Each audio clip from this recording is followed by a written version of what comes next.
How do you reflect on those events of Friday night now? How did they play out from where you were?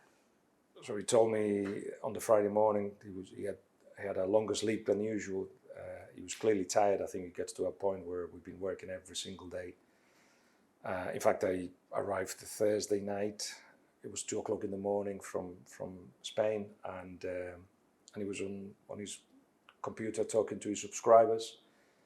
And I went to bed, and he was still doing that.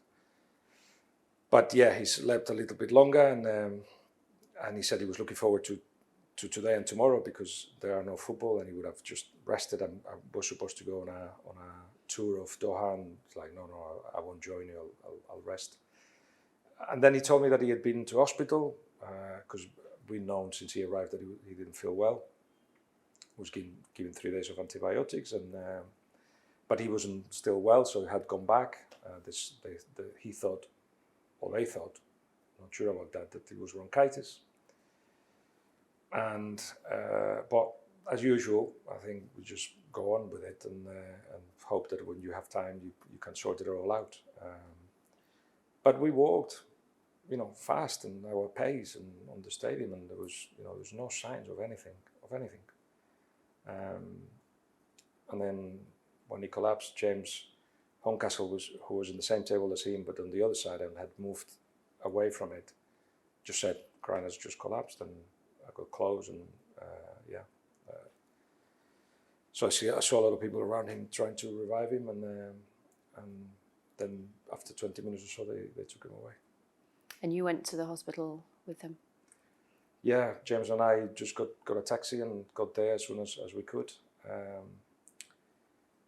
But I think at the time we got to hospital, it was heart had stopped for a long time, and we got in touch with his poor wife, and doctor, because she's a doctor, spoke about the details of what had happened, and yeah, it gets to a point where you're there, you just don't know, you're numb, and eventually had to make it back with his stuff. What has it been like reading everything that's been written and the tributes that have been paid? Unbelievable. I mean, I knew Grant, and we spoke, and we met, and you develop a relationship, and it was great when he decided to join this house. In fact, he led the whole thing. Once we said, "We're doing this, right? Okay, it needs to be in such a place. It needs to have all these," and perfect. What was the top of his list of demands for the house? Wi-Fi, good Wi-Fi, and that television worked, and that there was the games on the television. But yeah, so a side of the person and the professional, but to hear so many stories and so many people that got in touch to say, we feel your pain, and I feel yours, because he's somebody that left a big imprint on everybody, and he was huge, and it's leaving a really, really big gap. He wasn't afraid to challenge authority either, was he? Or upset people in order to tell the truth, to do it for the right reasons. We saw that here in Doha with the rainbow T-shirt. It was here in this house. I know he will have left this house in that T-shirt. Just talk us through what he said about his thinking behind it, and what he wanted to happen with that. So when he was wearing the T-shirt, I remember I was working on the table and I'm thinking, good on you. Let's see how that goes. If you Google T-shirt rainbow soccer, this is what you get. And then we obviously spoke about it for the videos I've been doing every day, and not only he promoted the webpage where the T-shirt came from, but he was saying, we're hearing that there is a problem with the rainbow. Let's find out. I'm supporting the LGBT community that way as well. So let's see what happens. And then we heard through Twitter that he had been detained. I think his mobile was taken as well. And again, through his own experience, not only we found out that despite the fact that FIFA quite clearly had given the instructions that he was allowed to go in and out with rainbow colors, we found out that those instructions weren't getting to the ground, which means that up till now, I think we were of the understanding that in every big competition, FIFA were in charge, and that all of a sudden we see that perhaps they're not.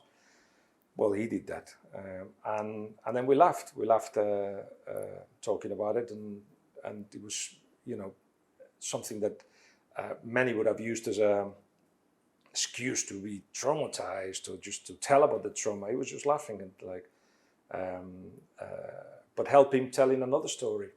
Can you sum up the impact he's had on not only sports journalism but on football in the soccer? I feel we should be calling it soccer. I said that yesterday on air.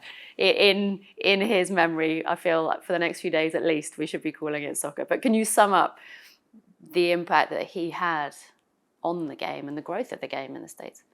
In the States, I know they've been trying to make it an interesting world that people can come in and consume and watch games. But you always need somebody to tell the story. That's something that Brian and I and James and everybody keeps talking about. You have to tell a story because otherwise it's just another game. And Grant managed to put it into, I was going to say 3 dimensions, but it's like in 5 dimensions, all the dimensions possible. All of a sudden, you had the voice of the person, you have the story behind, you had the politics behind. He challenged authority, even in his own media, in his own company. The way that you know, he defended people at Sports Illustrated, and the way that he embraced so many causes makes his work to go well beyond the game. Do you remember what you thought when you first met him? If you rewind 15 years, and here's this guy from America wanting to talk about the growth of football or soccer in America, to yourself, to Gabriele Marcotti, to Julien Laurent, like stalwarts of the European heartland of football.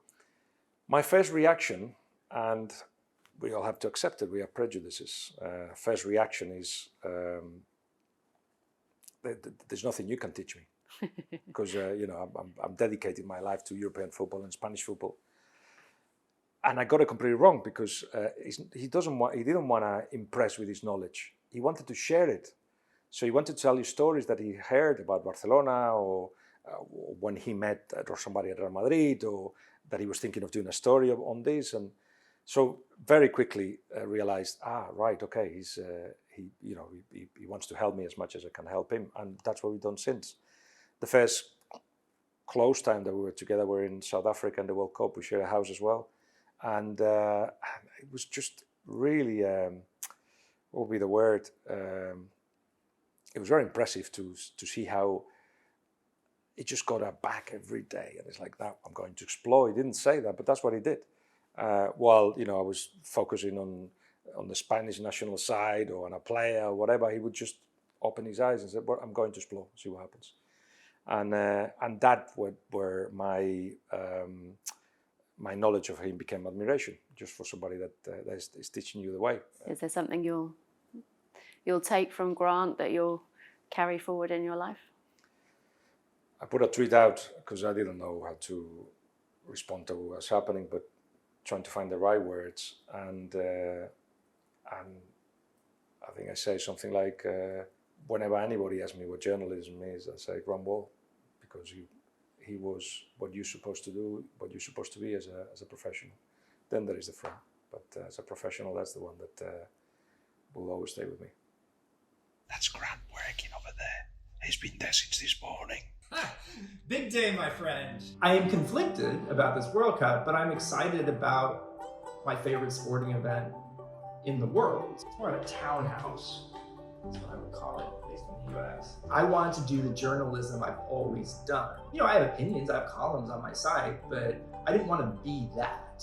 I wanted to do soccer journalism around the world, including in the United States. There aren't that many people yet doing what I'm doing. And this sport has taken me to places I never thought I would go to places I might not have gone otherwise. This is it. Pretty straightforward. Yeah, very straightforward. Sends the message Self-explanatory. clear.